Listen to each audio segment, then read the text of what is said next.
नमस्कार, स्वागत है आप सभी का डीजी न्यूज पर। आप देख रहे हैं मिड डे प्राइम। मैं हूं रामा त्यागी। अगले 1 घंटे में हम बात करेंगे देश भर की बड़ी खबरों की, बताएंगे दुनिया भर में कौन कौन सी खबरों पर है सबकी नजर, क्या चल रहा है खेल और अर्थ जगत में, और कुछ झलके फिल्म, कला और संस्कृति के क्षेत्र से भी। लेकिन सबसे पहले बड़ी खबरें। अरविंद केजरीवाल को राउज एवेन्यू कोर्ट ने 15 अप्रैल तक भेजा न्यायिक हिरासत में। दिल्ली आबकारी नीति में गड़बड़ी और रिश्वत मामले में है केजरीवाल आरोपी।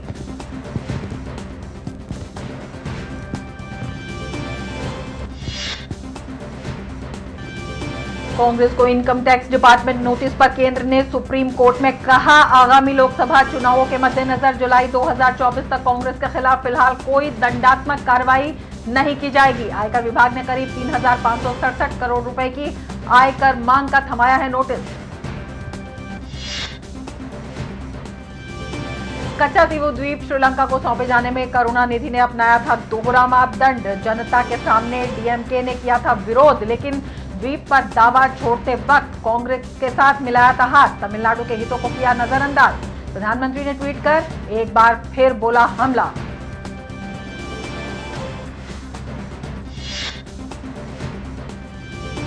विदेश मंत्री एस जयशंकर ने भी कहा, कच्चातीवू मुद्दे पर सबसे ज्यादा भारतीय मछुआरों को हुई परेशानी। बीते 20 साल में 6,184 भारतीय मछुआरों को मिली हिरासत। 1,175 नौकाएं हुई जब्त। मुद्दे पर पूरा सच सामने लाने की जरूरत।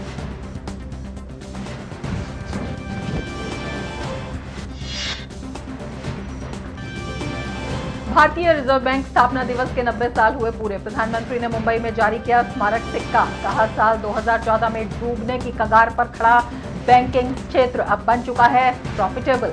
सितंबर 2023 तक सकल एनपीए 3% से भी कम हुआ दर्ज। सही नीतियों ने बढ़ाई जीडीपी ग्रोथ।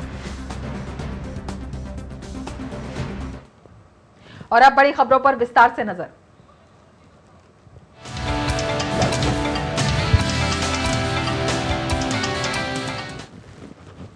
आबकारी नीति मामले में दिल्ली के मुख्यमंत्री अरविंद केजरीवाल को राहत नहीं मिली है। घोटाले से जुड़े मनी लॉन्ड्रिंग मामले में केजरीवाल को आज प्रवर्तन निदेशालय ने कोर्ट में पेश किया, जहां से उन्हें अब न्यायिक हिरासत में भेज दिया गया है। राउज एवेन्यू कोर्ट ने केजरीवाल को 15 अप्रैल तक के लिए न्यायिक हिरासत में भेजा है। मुख्यमंत्री अरविंद केजरीवाल को ईडी ने 21 मार्च को गिरफ्तार किया था और 28 मार्च तक उन्हें पहली बार ईडी की हिरासत में भेजा गया था। बाद में केंद्रीय एजेंसी ने फिर से हिरासत मांगी तो कोर्ट ने 1 अप्रैल तक उनकी ईडी हिरासत बढ़ा दी थी। अब कोर्ट ने उन्हें 15 दिनों के लिए न्यायिक हिरासत में भेज दिया है। मनीष सिसोदिया, संजय सिंह पहले से ही जेल में हैं। बीआरएस नेता के कविता भी तिहाड़ जेल में हैं।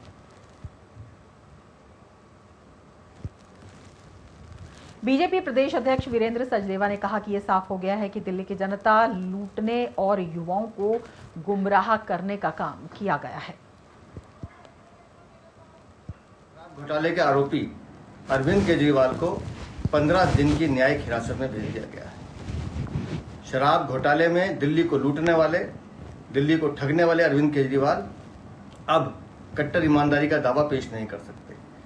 हमारा ये पहले दिन से मानना था कि शराब नीति में दिल्ली के युवाओं को नशे में धकेलने का काम किया गया, दिल्ली को लूटने का काम किया गया है। और आज बार बार ये बात सच हुई कि जब माननीय न्यायालय ने स्पष्ट किया कि आपको न्यायिक हिरासत में जाना ही होगा, क्योंकि शराब नीति में घोटाला तो हुआ है।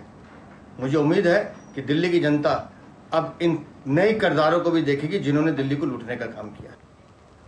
तो 15 अप्रैल तक न्यायिक हिरासत में भेजा गया है अरविंद केजरीवाल को। हमारे संवाददाता विकास सारथी हमारे साथ जुड़े हुए हैं और ज्यादा जानकारी के साथ।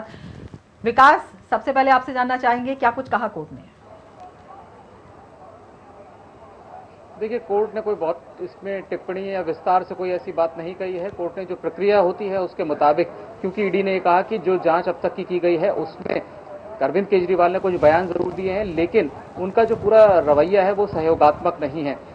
फोन के पासवर्ड्स उन्होंने नहीं सौंपे हैं। इसके अलावा और जो डिजिटल डिवाइसेस मिले थे उनके पासवर्ड उन्होंने नहीं सौंपे हैं ईडी को, बावजूद इसके कि बार बार ईडी उनसे पासवर्ड, इन फोन की या टैबलेट्स के पासवर्ड मांग रहा है, लेकिन उन्होंने वो शेयर नहीं किए हैं ईडी के साथ। दूसरी बात ये कहा ईडी ने कि वो कहीं गुमराह करने की भी कोशिश कर रहे हैं। जब उनसे पूछताछ की जा रही थी तो उन्होंने कहा कि जो विजय नायर, जो सबसे शुरुआती आरोपी थे इस मामले में, जो मीडिया इंचार्ज भी थे, और ये आरोप था कि नायर ने ही इन दोनों को, साउथ ग्रुप को और आम आदमी पार्टी को जोड़ा था।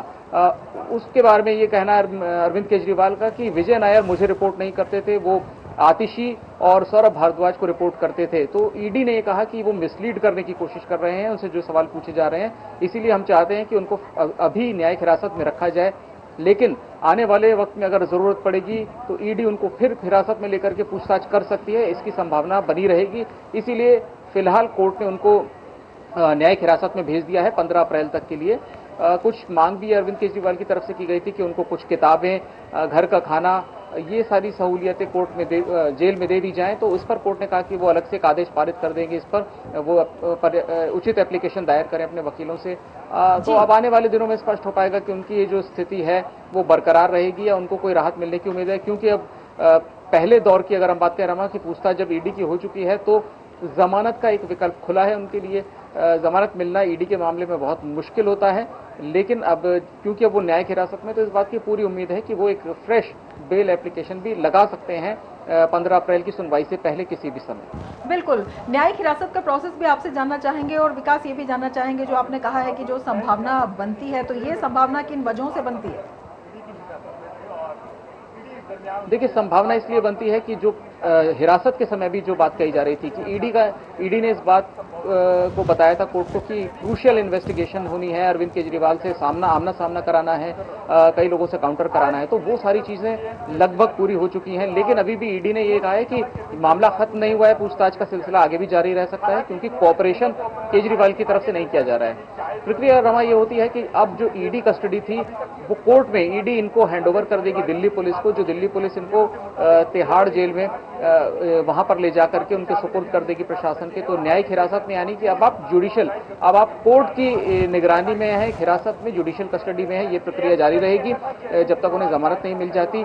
हालांकि उनकी मुश्किलें आप जानती हैं कि इस वक्त इस बात को लेकर भी बढ़ सकती हैं कि सीबीआई भी उनसे पूछताछ करेगी। ये सीबीआई सूत्र बहुत पहले से साफ कर चुके हैं। वो कब रिमांड के लिए एप्लीकेशन लगाते हैं, क्योंकि जाहिर है उनको भी एक दौर में तो पूछताछ करने के लिए अनुमति कोर्ट से मिलेगी ही, तो ये रिमांड सीबीआई को भी मिलेगी। लेकिन अभी तक उस पर सीबीआई ने कोर्ट को अप्रोच नहीं किया है। लेकिन ये स्पष्ट जरूर है कि अभी रास्ते जो उनकी रिहाई के हैं या इस शिकंजे से बाहर निकलने के हैं वो बहुत ही कम है, और इस बात की संभावना बहुत कम है कि फिलहाल उनको कोई राहत मिल पाएगी आने वाले दिनों में। विकास, आप बने रहिए हमारे साथ। हम अपने दर्शकों को बता दें कि केंद्र सरकार ने सुप्रीम कोर्ट में कहा है कि आगामी लोकसभा चुनाव के मद्देनजर जुलाई 2024 तक लगभग 3500 करोड़ रुपए की आयकर मांग के संबंध में कांग्रेस के खिलाफ फिलहाल कोई दंडात्मक कार्रवाई नहीं की जाएगी। सॉलिसिटर जनरल तुषार मेहता ने केंद्र सरकार की ओर से कोर्ट को यह जानकारी दी है। इनकम टैक्स विभाग के नोटिस के मुताबिक कांग्रेस को 1700 करोड़ का नोटिस दिया गया था। इस नोटिस असेसमेंट ईयर 2017-18 से 2020-21 के लिए ये है। इसमें जुर्माना और ब्याज दोनों शामिल हैं। इससे पहले 28 मार्च को ही दिल्ली हाईकोर्ट ने टैक्स असेसमेंट को लेकर दायर कांग्रेस की याचिका खारिज कर दी थी। और विकास हमारे साथ जुड़े हुए हैं इस पूरे मामले पर। विकास, आपसे इस मामले में भी जानना चाहेंगे, क्या कहा जा सकता है फौरी तौर पर, क्या ये राहत है, क्या कुछ कोर्ट में हुआ आज? बिल्कुल रमा, ये जो मामला है ये 2018 में एक सुप्रीम कोर्ट में याचिका दायर की थी, कांग्रेस की तरफ से की गई थी, जो 2016 के दिल्ली हाईकोर्ट के आदेश के खिलाफ थी। उस मामले में भी इनको राहत नहीं मिली थी और टैक्स का जो देनदारी थी वो करीब 3500 करोड़ की बताई गई थी। इस मामले में जब सुनवाई हुई तो आज कोर्ट को कांग्रेस की ओर से भी बताया गया कि उन्हें अभी हाल में भी बहुत सारे नोटिस मिले हैं और लगभग आप देखें तो 4 असेसमेंट ईयर में अंडर स्टेटमेंट देने का आरोप लगाया कांग्रेस पर कि उन्होंने अपने टैक्स पूरी तरह से पे नहीं किए। इसीलिए पेनल्टी, इंटरेस्ट सब मिलाकर के जो आप आंकड़े बता रही हैं, ये बात जरूर है कि ये हर बीते हफ्ते के साथ बढ़ती जा रही है, क्योंकि इनकम टैक्स डिपार्टमेंट का ये कहना था कि वो इससे पिछले वाले जो असेसमेंट ईयर है उसमें भी गड़बड़ी उसने पाई है और उसमें जो इंटरेस्ट वगैरह मिला के ये अमाउंट 3500 करोड़ से ज्यादा का बन जाता है। आज जब इस पर सुनवाई हो रही थी तो सॉलिसिटर जनरल ने कोर्ट को यह आश्वासन दिया कि हम फिलहाल कोई ऐसी दंडात्मक कार्रवाई नहीं करेंगे जिससे चुनावी प्रक्रिया में किसी तरह की बाधा, जैसा कांग्रेस लगातार ये आरोप लगा रही थी कि हमको इलेक्शन ईयर में टारगेट किया जा रहा है। इसीलिए एक बड़ा दिल दिखाते हुए केंद्र सरकार की तरफ से कहा गया कि हम कोई ऐसी दंडात्मक कार्रवाई जुलाई के अंत तक नहीं करेंगे जब सुप्रीम कोर्ट दोबारा इस मामले की सुनवाई करेगा, क्योंकि ये बार बार कहा जा रहा है कि जनरल इलेक्शन को लेकर के ये सारी प्रोसीडिंग्स चल रही हैं। तो एक रिलीफ कांग्रेस को मिला है आज, आप ये कह सकते हैं। कोर्ट ने इस स्टेटमेंट को रिकॉर्ड किया सॉलिसिटर जनरल के, और उसके बाद मामले को 24 जुलाई के लिए टाल दिया गया। विकास, बहुत शुक्रिया तमाम जानकारी के लिए। और अब हमारे साथ हमारे संवाददाता ऋषि कुमार जुड़े हुए हैं। महिलाओं के खिलाफ अभद्र टिप्पणी मामले को लेकर क्या कुछ जानकारी उनके पास है वो हमें बताएंगे। ऋषि, क्या जानकारी आपके पास इस वक्त आ रही है इस पूरे मामले को लेकर? देखिए, जहां तक इस पूरे मसले को देखें तो सुप्रिया श्रीनेत और दिलीप घोष, सुप्रिया श्रीनेत जो कि कांग्रेस की नेता है और दिलीप घोष जो कि बीजेपी के नेता हैं, दोनों के द्वारा अपने वक्तव्यों में जिस तरीके से महिलाओं के खिलाफ टिप्पणी की गई थी, खासतौर से अगर हम देखें तो दिलीप घोष के द्वारा ममता बनर्जी के खिलाफ और सुप्रिया श्रीनेत के द्वारा जो बीजेपी की उम्मीदवार हैं कंगना रनौत, उनके खिलाफ जो बयान दिया गया था, उस बयान को आयोग ने उस पर कड़ी टिप्पणी करते हुए दोनों को चेतावनी दी है कि वो भविष्य में इस तरीके की कोई भी कार्रवाई से बचें और चुनाव आचार संहिता का पालन करें। इस पूरे मसले में अगर हम देखें तो आयोग ने इस बात बहुत गंभीरता से लेकर पहले उन्हें नोटिस जारी किया और नोटिस जारी करने के बाद उनसे जब जवाब मांगा और उस जवाब से आयोग ने अपनी प्रतिक्रिया दी है और उनके खिलाफ भविष्य में इस तरीके से चुनाव आचार संहिता के कड़े पालन करने के, उस पर किसी भी तरीके के उल्लंघन के मामले में उनके खिलाफ सख्त कार्रवाई करने की चेतावनी दी है। जी बिल्कुल। अरिशी, आपसे ये भी जानना चाहेंगे आयोग ने क्या कहा? देखिए, आयोग ने, मैं आपको जैसे बता रहा हूं, आयोग ने कहा है कि जो आपके बयान अब तक दिए गए हैं वो चुनाव आचार संहिता का घोर उल्लंघन है और नारी सम्मान के विरुद्ध है। इस पूरे मसले पर आयोग ने 15 बिंदुओं के माध्यम से उनके द्वारा जो जवाब दाखिल किया गया था उस जवाब को रेखांकित करते हुए कहा है कि आपने जो जवाब दिया है उससे इस बात से संतुष्ट नहीं हुआ जा सकता कि आपके ऊपर कार्रवाई या कोई भी आपके ऊपर सख्ती न की जाए, क्योंकि आयोग ने इस पूरे मसले में ये साफ कर दिया है कि उन्होंने जो वक्तव्य दिए थे वो आचार संहिता का उल्लंघन है, लेकिन आयोग ने इस मामले में उन्हें भविष्य में किसी भी तरीके से इस तरीके की गतिविधियों से बचने और चुनाव आचार संहिता के कड़ाई से पालन करने के लिए कहा है। जी, क्या किसी कार्रवाई की बात भी कही गई है?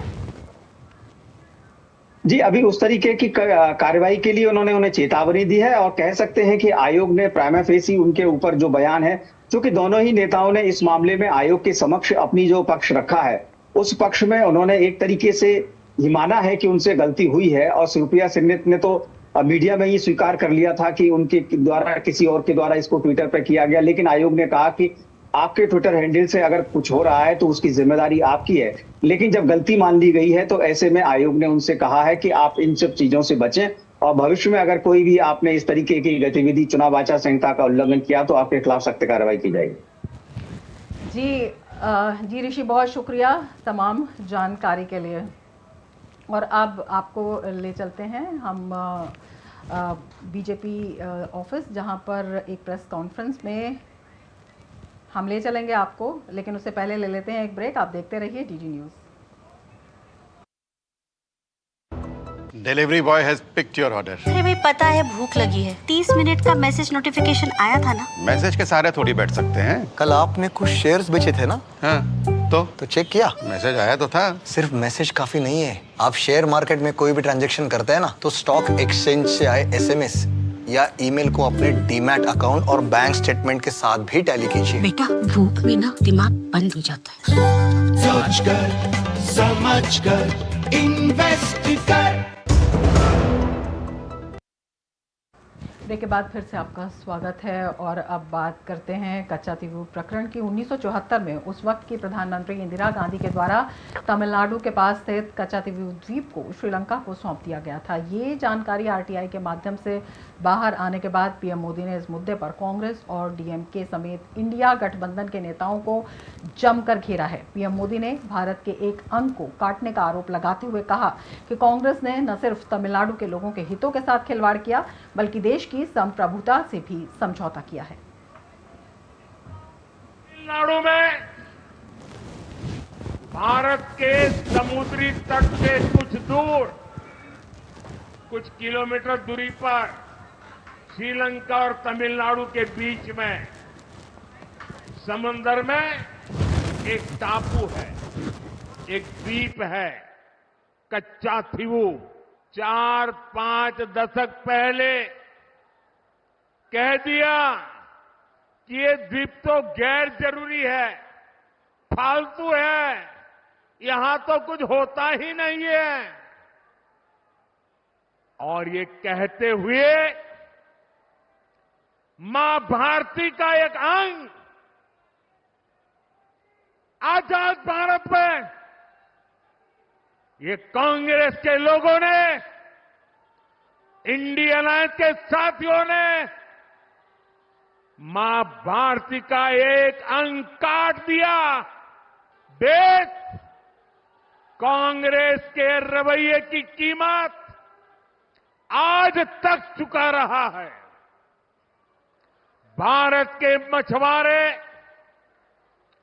मछली पकड़ने के लिए समंदर में जाते हैं, तमिलनाडु के हैं, केरल के हैं, पुडुचेरी के हैं, तेलंगाना के हैं, आंध्र के हैं,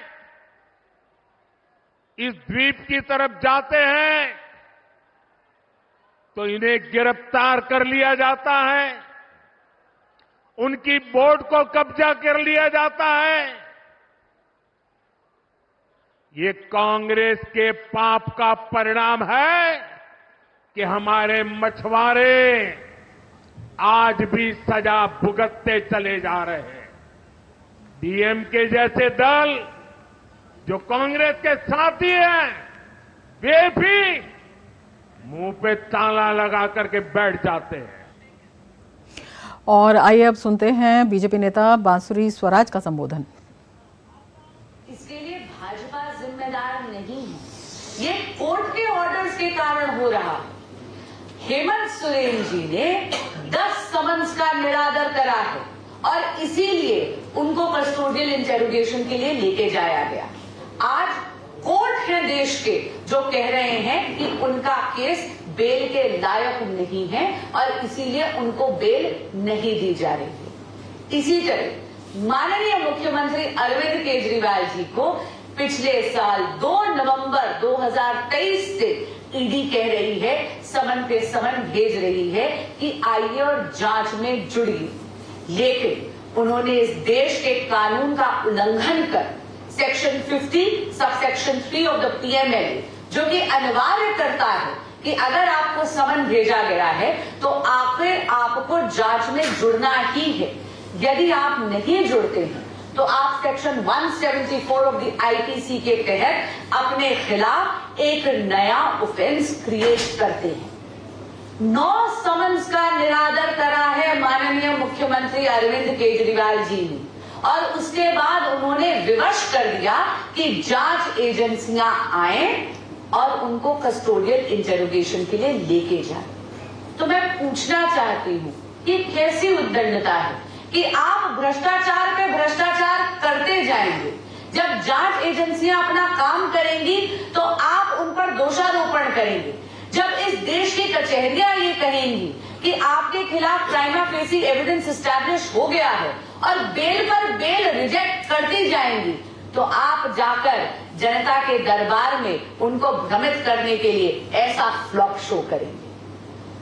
कांग्रेस पार्टी जो इस गठबंधन के अंदर निहित है, ये तो वो पार्टी है जिसने देश का केवल बंटवारा ही नहीं होने दिया, बल्कि अपने हाथों से हमारी भारत माता का एक अंग कच्छ द्वीप जो है वो श्रीलंका को भेंट भी कर दिया। मैं पूछना चाहती हूँ श्रीमती इंदिरा गांधी जी से कि किसकी अथॉरिटी से, किसके वायदे पर आपने हमारे देश का पुनः विभाजन करा। तो इंडी अलायंस से मेरा निवेदन है कि आप देश की जनता को भ्रमित करना बंद करिए। ऐसे फ्लॉप शो कर क्यों पब्लिक का भी टाइम वेस्ट करते हैं और खुद अपने आप के लिए भी एक एम्बैरेसिंग सिचुएशन क्रिएट करते हैं। तो बीजेपी की प्रेस वार्ता का सीधा प्रसारण आप देख रहे थे और अब वापस ले चलते हैं हम अपनी पहली खबर पर, जहां पर हम बात कर रहे थे कचहरी मुद्दे पर, जहां पर प्रधानमंत्री नरेंद्र मोदी ने कांग्रेस और डीएमके को जमकर घेरा है। इसी मुद्दे पर विदेश मंत्री डॉक्टर एस जयशंकर ने प्रेस वार्ता कर कांग्रेस पर निशाना साधा। उन्होंने कहा कचहरी पर 1974 में और 1976 में 2 समझौते हुए और हम जानते हैं कि ये किसने किया, बल्कि ये भी कि इसे किसने छुपाया। उन्होंने कहा कि आज आम जनता को ये जानने का अधिकार है कि ये कैसे हुआ।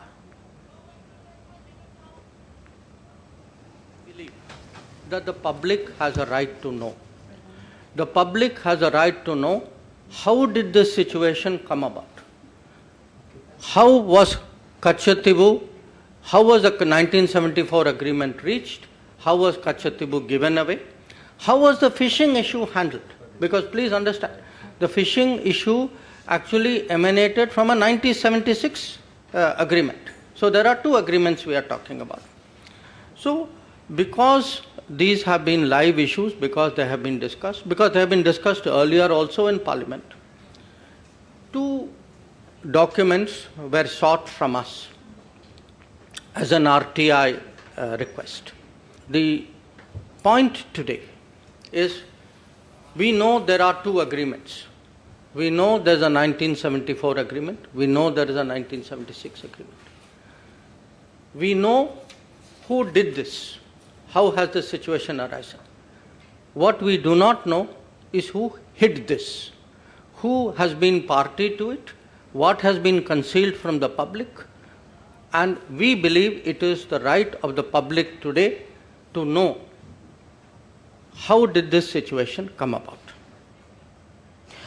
डॉक्टर जयशंकर ने कहा कि बीते 20 सालों में श्रीलंका ने 6,184 भारतीय मछुआरों को हिरासत में लिया और 1,175 भारतीय मछुआरों की नौकाओं को जब्त किया। उन्होंने कहा कि इस मुद्दे पर पूरा सच सामने आना चाहिए। 20 years. If this many, if 6,184 fishermen were detained, if 1,175 boats were detained, you all know who is responsible. So for today, it is important for the public to know, it is important for the people to judge. This issue has actually been hidden too long from the gaze of the public. So we believe today that at a time when there are big debates and decisions going on in this country, that the full truth on Kachatibu and on Tamil fishermen's activities and right of living should be placed before the public. आगे बढ़ते हैं। मध्य प्रदेश के धार में भोजशाला परिसर के ASI सर्वे के खिलाफ मुस्लिम पक्ष की याचिका पर सुप्रीम कोर्ट ने सुनवाई की। मौलाना कमालुद्दीन वेलफेयर सोसाइटी ने ये याचिका दाखिल कर सर्वे से जुड़े हाईकोर्ट के आदेश पर रोक की मांग की थी। हाईकोर्ट ने एएसआई को सर्वे करके 6 सप्ताह में रिपोर्ट दाखिल करने का आदेश दिया था। एएसआई ने 22 मार्च से सर्वे शुरू कर दिया। इसी के खिलाफ मुस्लिम पक्ष ने सुप्रीम कोर्ट से गुहार लगाई थी, लेकिन कोर्ट से राहत नहीं मिली है। कोर्ट ने सर्वे पर रोक लगाने से फिलहाल इनकार कर दिया है।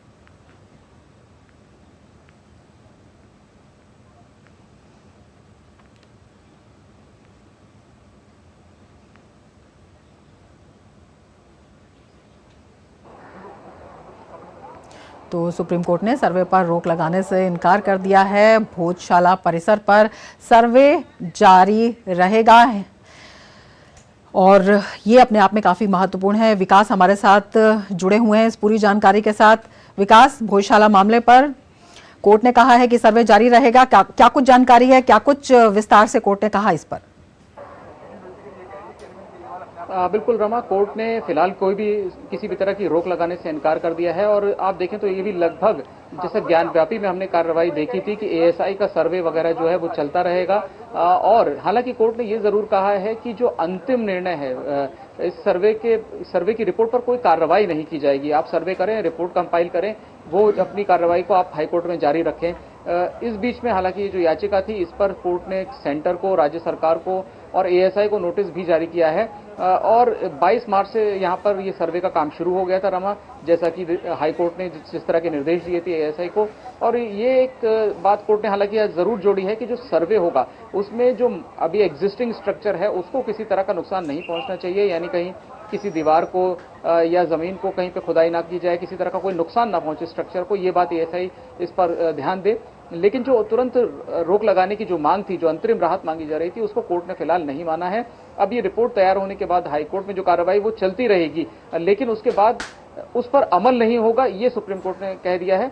अगली सुनवाई में सुप्रीम कोर्ट इसमें जो दलीलें हैं मस्जिद पक्ष की उनको सुनेगा। हिंदू पक्ष ये कहता रहा था, पहले ट्रायल निचली अदालत में गया था और फिर हाईकोर्ट में भी ये कहा कि जो मस्जिद होने की बात यहाँ पर कही जाती है ये गलत है। मूल रूप से ये जमीन एक सरस्वती मंदिर का जो अध्ययन केंद्र आप कह सकते हैं, स्कूल कह सकते हैं, संस्कृत को पढ़ाने के लिए जो था उसके लिए थी, और इसीलिए यहाँ पर जो मालिकाना हक है वो हिंदू पक्ष का बनता है। विकास, नजर बनाए रखिए। फिलहाल शुक्रिया पूरी जानकारी के लिए। और कच्चा तेल मुद्दे पर केंद्र सरकार पर निशाना साधते हुए सीपीआईएम महासचिव सीताराम येचुरी ने कहा कि मोदी सरकार के नेतृत्व में भारत का पड़ोसी देशों के साथ संबंध खराब हुआ है। केंद्र सरकार को आड़े हाथों लेते हुए उन्होंने पूछा कि 10 साल सत्ता में रहने के बाद भी आपने क्या किया। इस चुनाव को देखते हुए सरकार इस मुद्दे को उछाल रही है ताकि इसका फायदा उठाया जा सके। हालांकि सरकार का ये कदम देश हित में नहीं है। अब 10 साल से सरकार में है, अब आपको पता नहीं तो किसको पता है? और आप क्या कर रहे थे ये 10 साल? क्यों नहीं सफाई किया इसके बारे में? और उल्टा अब जब चुनाव आ रहे हैं इसको एक सवाल की तरफ पेश कर रहे हो आप, ताकि इसका कोई फ़ायदा उठाने की कोशिश करें।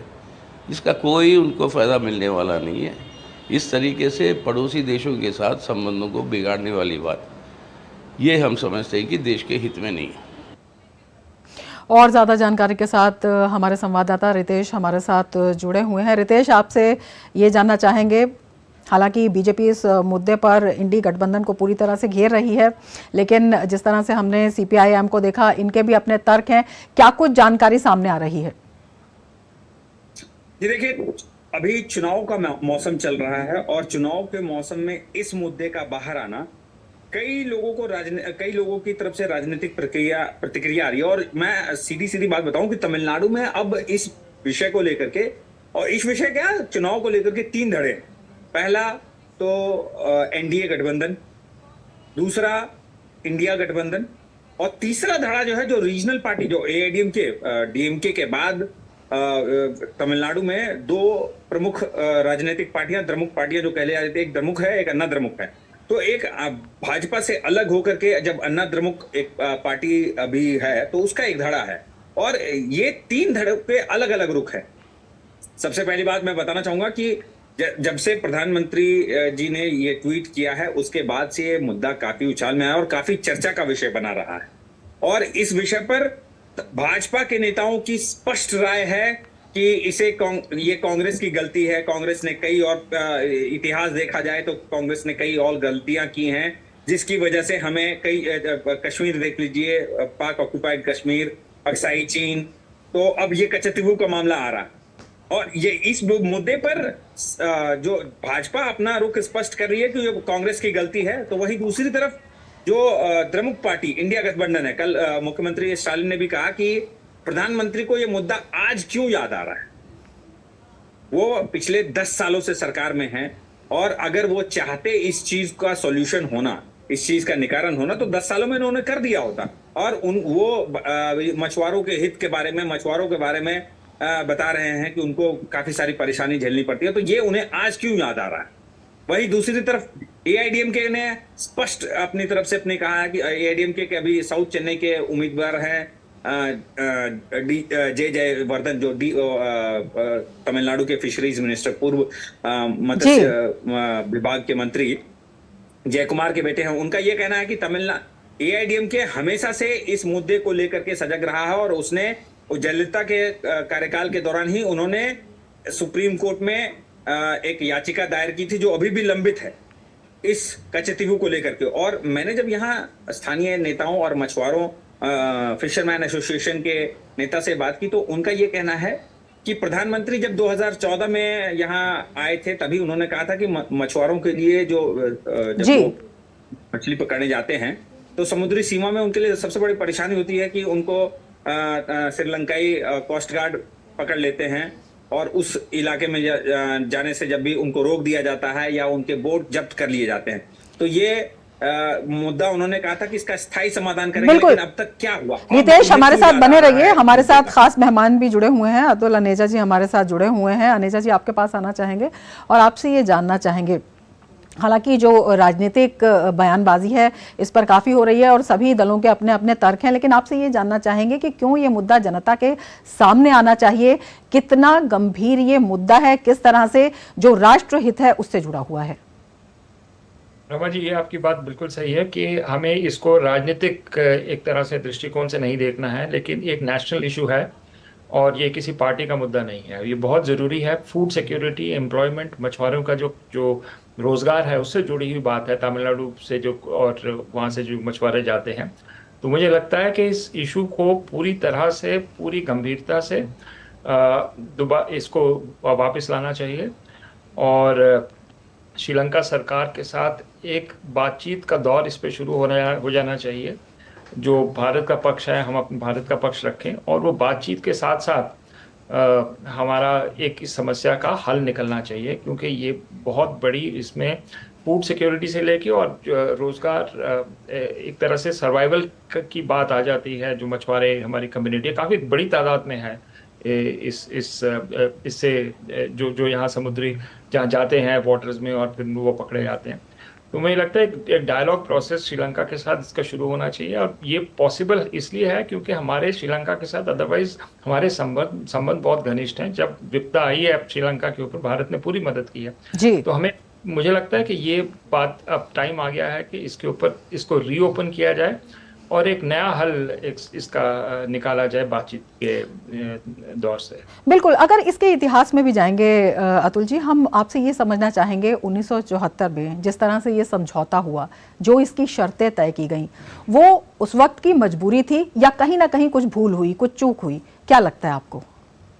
इस वक्त क्योंकि डिटेल्स मालूम नहीं है रमा जी, तो एक पूरी तरह से टिप्पणी करना मुश्किल है, लेकिन उसका इम्पैक्ट जो है वो डेफिनेटली नेगेटिव पड़ा है भारत के लोगों के लिए।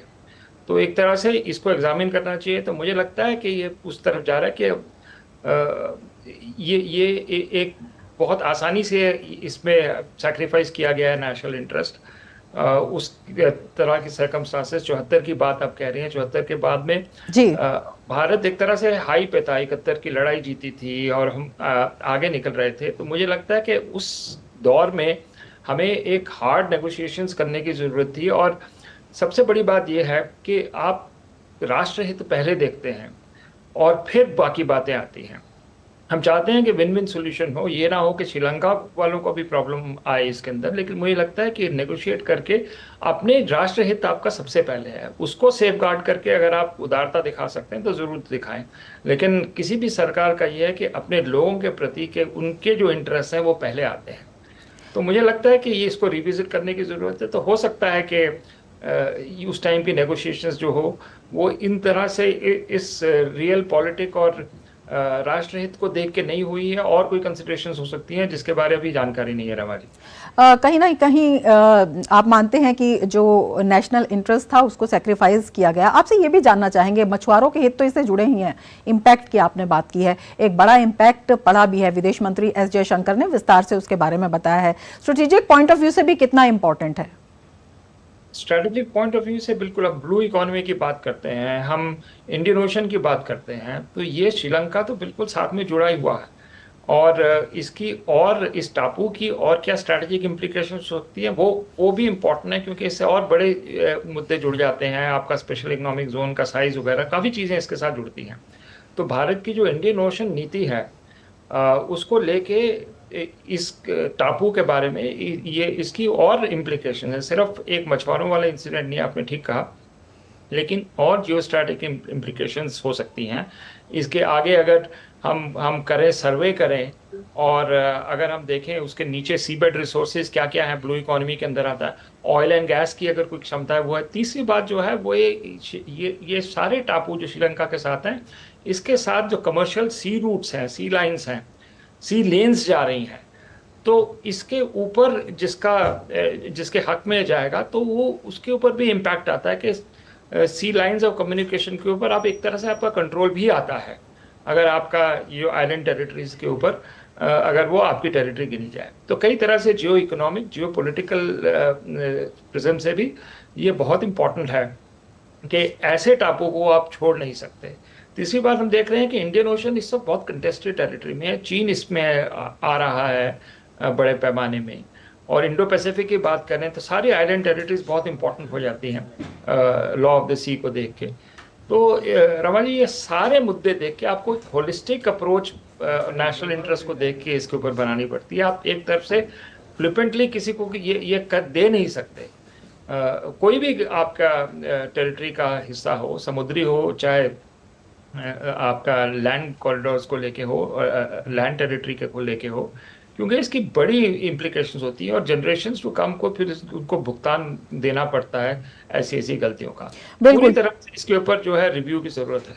बिल्कुल, पीढ़ियों को भुगतना पड़ता है और कहीं ना कहीं इस बात को अब समझा भी जा रहा है। आप बने रहिए हमारे साथ। रितेश हमारे साथ जुड़ गए हैं। रितेश, आपसे जानना चाहेंगे, जिस तरह से पॉलिटिकल बयानबाजी की आप बात कर रहे थे, क्या ये एक बड़ा मुद्दा वहां पर, क्योंकि मुद्दा तो ये हमेशा से गर्म रहा है, मछुआरे वहां पर बात करते रहे हैं इसके बारे में, लेकिन जिस तरह से आप बता रहे हैं, कांग्रेस का स्टेटमेंट आपने बताया, आपने सीपीआईएम का स्टेटमेंट हमने देखा, और भी दलों की आप बात बता रहे हैं हमें। टाइमिंग की जो बात की जा रही है, हालांकि आपने ये भी बताया कि 2014 में जब प्रधानमंत्री गए थे तो मछुआरों के हित की बात की थी और मछुआरों के हित से ये मुद्दा जुड़ा हुआ है, तो ये जो टाइमिंग का सवाल खड़ा हो रहा है, ये कितना तर्कपूर्ण है, कितना जायज है?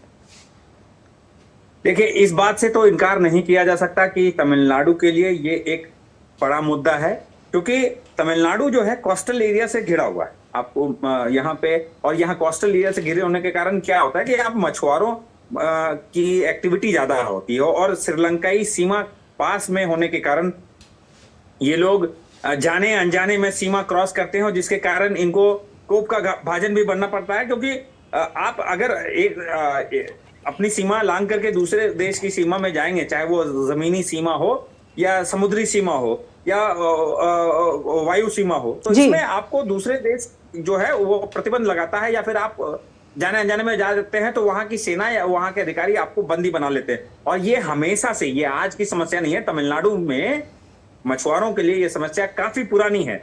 हमने, और इस चीज में सबसे ज्यादा कोस्ट गार्ड जो है ऑफिसर्स काफी सक्रिय रहते हैं, तो कोस्ट गार्ड के ऑफिसर भी काफी समय से मछुआरों को जागरूक करने के लिए समय समय पर अभियान चलाते हैं। लेकिन इनके लिए, मछुआरों के लिए सबसे बड़ी समस्या है कि वो उनकी सीमा क्या है, कैसे है, ये समझ में उनके, और काफी सारे लोग जो है वो अभी भी मानते हैं कि कचतीवू जो है वो उनका अपना इलाका, और ये एक इमोशनल इशू भी बन जाता है तमिलनाडु के लिए। बिल्कुल इमोशनल भी है और ये जो है राष्ट्र से भी जुड़ा हुआ है। अतुल जी, एक बहुत छोटी सी प्रतिक्रिया आपसे लेना चाहेंगे। अगर हम राजनीति को अलग छोड़ दें तो केंद्र की ये कंसर्न जो है वो कितनी जेन्युइन है और किस तरह से इस पर समाधान निकल सकता है, किस तरह से जो समाधान है वो किया जा सकता है, आगे किस तरह बढ़ा जा सकता है? मुझे खुशी है कि इस इशू को हाईलाइट किया। देखिए, समाधान तो ये, रितेश, अतुल जी से एक प्रतिक्रिया ले रहे हैं। रितेश जी, अतुल जी आप बताइए। हाँ, ये मुद्दे को आप टाइमिंग उसको हटा दीजिए जी। ये मुद्दा बहुत ही इम्पोर्टेंट मुद्दा है और इसको हमें अब परसू करने की जरूरत है और एक डायलॉग प्रोसेस शुरू करने की है, क्योंकि जैसे मैंने कहा कि बहुत ज्यादा इम्प्लीकेशंस है। तो मुझे खुशी है कि चाहे इलेक्शन के संदर्भ में किया गया हो या नहीं किया गया हो, कि ये मुद्दा अब फ्रंट बर्नर पे लाया गया है। बाकी जो मुद्दे हमारे कश्मीर को लेके हैं और उसके साथ साथ ये इशू भी मैरीटाइम एरिया में लाना, इसको भी ज़रूरी है और इसमें राष्ट्रीय हित की तरफ से हमें इस इशू को देखना चाहिए। बिल्कुल, बेहद महत्वपूर्ण ये मुद्दा और इस दिशा में आगे बढ़ने की ज़रूरत भी है। अतुल जी आपका और रितेश जी आपका बहुत शुक्रिया हमारे साथ जुड़ने के लिए और ये इससे जानकारी, जो महत्वपूर्ण जानकारी है वो साझा करने के लिए। मिड डे प्राइम में आगे बढ़ेंगे, लेकिन उससे पहले लेते हैं एक ब्रेक। आप देखते रहिए डीडी न्यूज़। तुम्हें पता है इन्वेस्टर्स के लिए एक इन्वेस्टर प्रोटेक्शन फंड होता है IPF। लेकिन अगर तुम्हारा ट्रेड एक्सचेंज पर एग्जीक्यूट नहीं हुआ या फिर कोई गारंटीड रिटर्न्स वाली स्कीम है तो ये IPF आपकी मदद नहीं कर सकता है। और अगर आपका ब्रोकर ही डिफॉल्टर बन जाए तो फिर IPF आपको कॉम्पेंसेशन दिला सकता है। कहां से सीखा? NSE की साइट पर। सोच कर समझ कर इन्वेस्ट कर। ब्रेक के बाद फिर से आपका स्वागत है और अब बात करते हैं ताजा खबर की।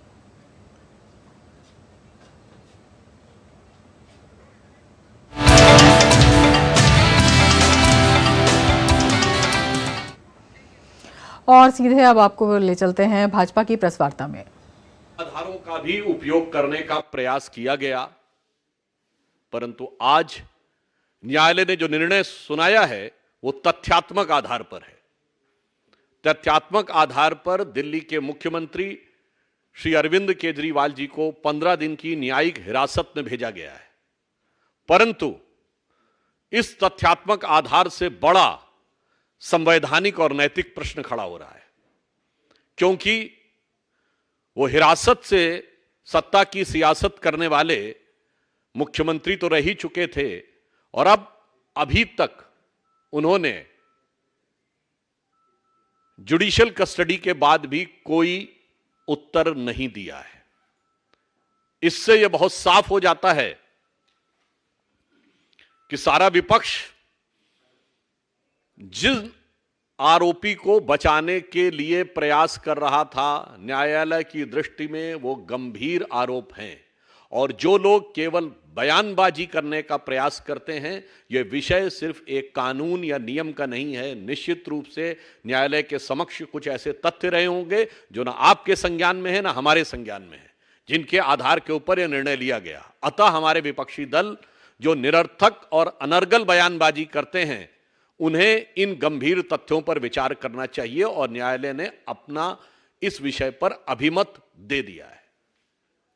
Those who try to portray the bogey of victimhood, I would like to underline that today's judgment of the court is based on the concrete evidences for which neither we or now you or anybody else is privy to it. So it is the jurisprudence of the court which has decided to extend this judicial custody for 15 days. Now it raises certain moral and constitutional question. यहां पर मैं आगे बढ़ेंगे। प्रधानमंत्री नरेंद्र मोदी आज मुंबई दौरे पर भारतीय रिजर्व बैंक के स्थापना के 90वें वर्ष में प्रवेश करने के अवसर पर आयोजित समारोह में शामिल हुए। भारतीय रिजर्व बैंक ने 1 अप्रैल 1935 से काम करना शुरू किया था। प्रधानमंत्री नरेंद्र मोदी ने अपने संबोधन में नीति, निर्णय और नतीजे के समन्वय पर जोर दिया। उन्होंने कहा कि तमाम वैश्विक अवरोधों के बावजूद देश में महंगाई दर मध्यम श्रेणी की रही है। आपको याद होगा 10 साल पहले डबल डिजिट की महंगाई से निपटने का रिफ्लेक्शन तब की फाइनेंशियल पॉलिसीज में नहीं दिखता था। इससे निपटने के लिए हमारी सरकार ने रिजर्व बैंक ऑफ इंडिया को इन्फ्लेशन टारगेटिंग का अधिकार दिया। मॉनेटरी पॉलिसी कमेटी ने इस मैंडेट पर बहुत अच्छे ढंग से काम भी किया। साथ ही साथ सरकार ने एक्टिव प्राइस मॉनिटरिंग और फिस्कल कंसोलिडेशन इसके भी कदम उठाए। इसलिए कोरोना संकट हो, अलग अलग देशों में युद्ध की स्थिति हो, तनाव हो, भारत में इन्फ्लेशन मॉडरेट लेवल पर ही रही। जिस देश की प्रायोरिटी स्पष्ट हो, उसे प्रोग्रेस करने से कोई नहीं रोक सकता।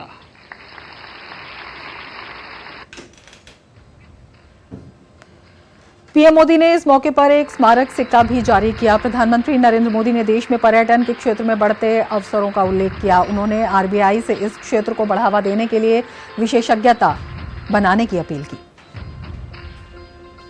आने वाले वर्षों में रिलीजियस टूरिज्म में दुनिया का सबसे बड़ा कैपिटल अयोध्या बनने वाला है। हमें देखना होगा कि इस सेक्टर को फाइनेंशियल सपोर्ट करने के लिए हमारी क्या तैयारी है। जो देश में नए नए सेक्टर्स बन रहे हैं, हमें उनमें अभी से एक्सपर्टीज डेवलप करनी चाहिए और उनको हम कैसे सपोर्ट करेंगे, इस पर भी पहले से मंथन होना चाहिए। पीएम ने बैंकिंग क्षेत्र में बदलाव के लिए सभी से विचार करने की अपील की। उन्होंने आरबीआई को विकसित भारत के सपने को पूरा करने में एक उपयुक्त संस्था बताया। देश के बैंकिंग सेक्टर में, उसके स्ट्रक्चर में क्या बदलाव जरूरी है, इस पर हमें सोचना होगा। इसमें हमें नए financing, operating and business models की आवश्यकता हो सकती है। ग्लोबल चैंपियंस की क्रेडिट जरूरतों से लेकर रेहड़ी पटरी वालों तक की जरूरत को, कटिंग एज सेक्टर से लेकर ट्रेडिशनल सेक्टर्स तक की जरूरतों को हम पूरा कर सकें, ये विकसित भारत के लिए बहुत जरूरी है। विकसित भारत के बैंकिंग विजन के इस पूरे अध्ययन के लिए रिजर्व बैंक बहुत उपयुक्त संस्था है।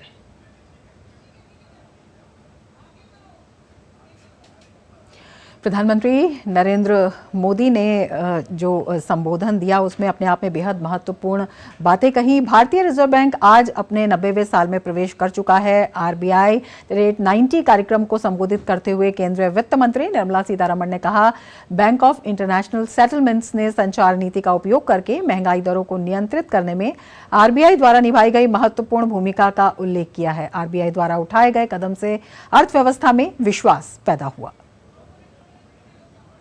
The Bank of International Settlements, BIS, has mentioned significant role played by RBI in a very unconventional point.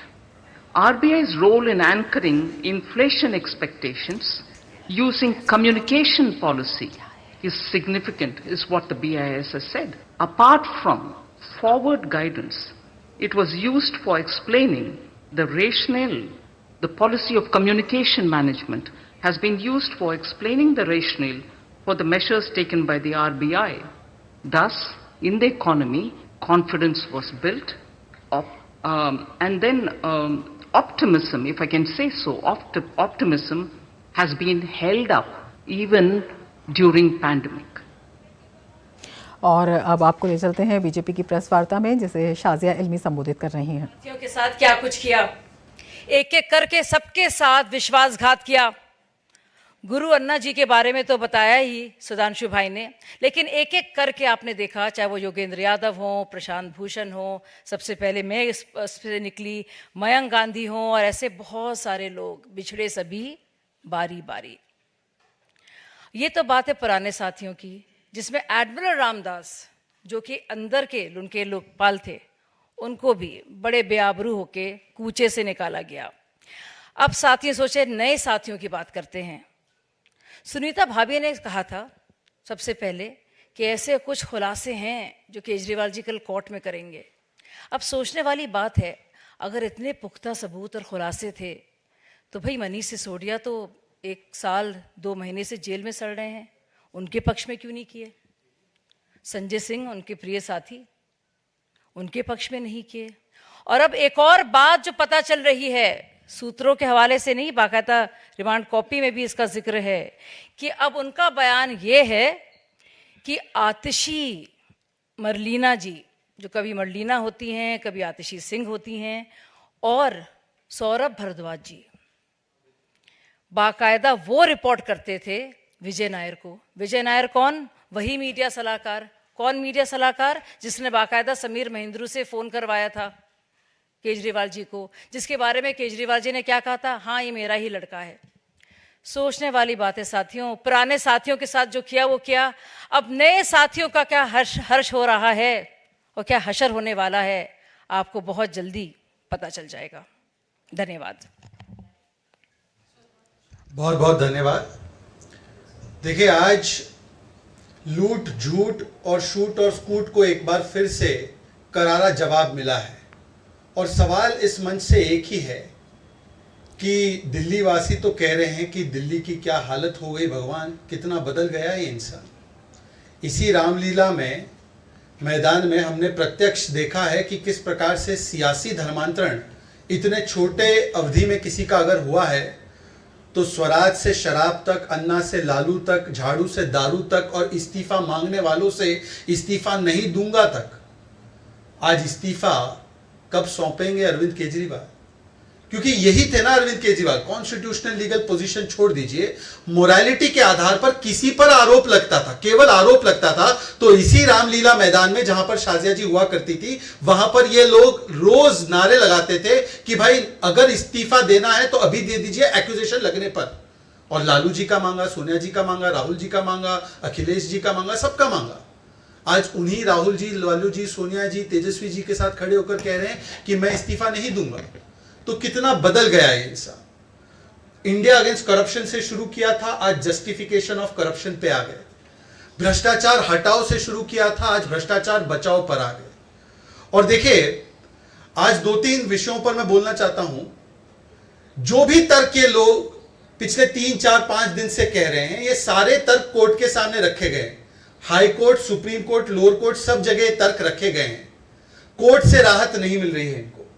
तो क्या कोर्ट वेंडेटा पॉलिटिक्स कर रहा है? क्या कोर्ट आपके खिलाफ हो चुका है? इसका जवाब दीजिए। मनी ट्रेल नहीं है, ये बार बार लोग दोहराते हैं। एक बात मैं आपको स्पष्ट कर दूं, वैसे तो सुप्रीम कोर्ट ने 338 करोड़ के मनी ट्रेल की बात की, सीबीआई के कोर्ट ने 100 करोड़ के मनी ट्रेल की बात की। इनके स्वयं वकील ने, जो गुप्ता जी इनके वकील थे, जब खड़े हुए, जिस दिन केजरीवाल स्वयं बोले, उस दिन उन्होंने ऑन रिकॉर्ड बयान दिया मनी ट्रेल तो खर्च हो गया गोवा चुनाव में। ये उनका कोट अनकोट ऑन रिकॉर्ड बयान है। पर ये कहते चवन्नी नहीं मिली, हम कट्टर ईमानदार हैं। तो कुल मिलाकर अब ये हो रहा है 3G घोटाला। 3G घोटाला क्या है? पहले शराब में घोटाला किया, उसके बाद सरकार जो जेल से चला रहे हैं वो घोटालेबाजी वाले ऑर्डर से चला रहे हैं।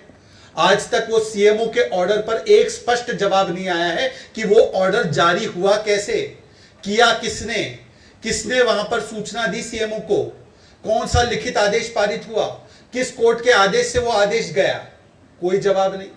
और आगे बढ़ेंगे खबरों में, देख लेते हैं खेल जगत की खबरें।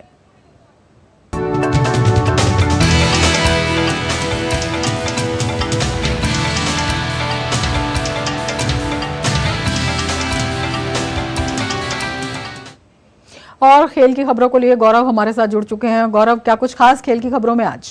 शुक्रिया रमा, और हमेशा की तरह खेल की खबरों की शुरुआत करेंगे आईपीएल की खबरों के साथ, जहां इंडियन प्रीमियर लीग में आज मुंबई इंडियंस और राजस्थान रॉयल्स आमने सामने होंगे। राजस्थान की टीम 2 मैच में 2 जीत के साथ अंक तालिका में तीसरे स्थान पर है, वहीं मुंबई की टीम 2 मैच में 2 हार के साथ 10वें स्थान पर मौजूद है। राजस्थान रॉयल्स ने अपने पिछले मैच में दिल्ली कैपिटल्स को मात दी थी, वहीं मुंबई को अपने पिछले मैच में सनराइजर्स हैदराबाद के खिलाफ हार का मुंह देखना पड़ा था।